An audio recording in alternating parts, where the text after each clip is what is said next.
yesterday when you said that the Johnny Holstaff thing is better when it's proactive instead of reactive. Yeah. Did it kind of become reactive tonight? It did, yeah. At times it did.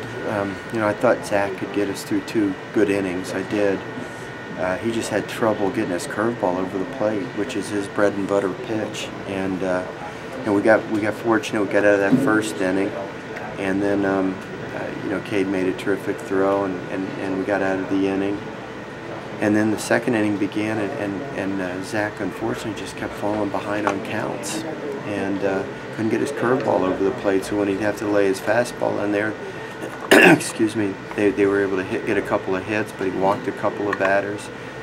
And then you know, he gave up the 1 run. He walked in a run, I think, and then he got a big strikeout. And then I just thought he was starting to get gassed. He was at almost 40 pitches in the 2 innings, which he's not used to even going that long.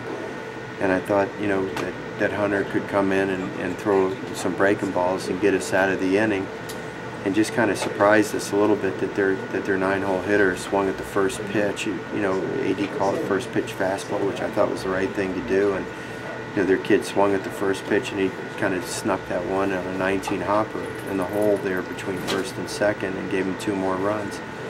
And then Hunter did a terrific job. He got us out of that inning without any further damage.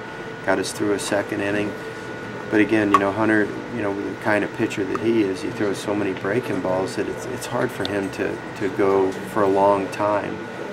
And then I thought it was a good time for Bain to start, and you know, fresh inning, and you know, he did some good things, but unfortunately, you know, he fell behind on some counts as well. Walked a couple of batters, and you know, then you know, it becomes reactive again instead of proactive. You know, some guys did some good jobs, but it just doesn't. You know, when you do this type of situation where you use a lot of different pitchers, it really just takes 1 or 2 to be off their game a little bit, and all of a sudden you're looking at a couple of big innings, and that's what happened. Basically, they had 2 3-run innings, and you know, with the way their relief pitcher came in and was throwing the ball, that was enough for them. We weren't really able to challenge him very much.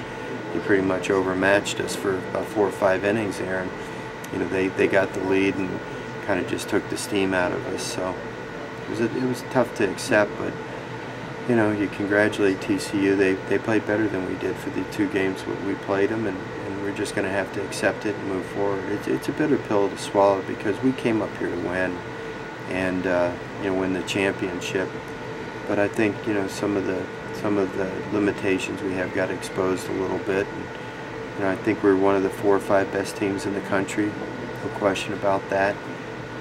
But the teams that had a little bit better pitching than us, I think, are the ones that are moving on. And our kids tried as hard as they could. I'm really proud of all of them. And you know, it was a remarkable year.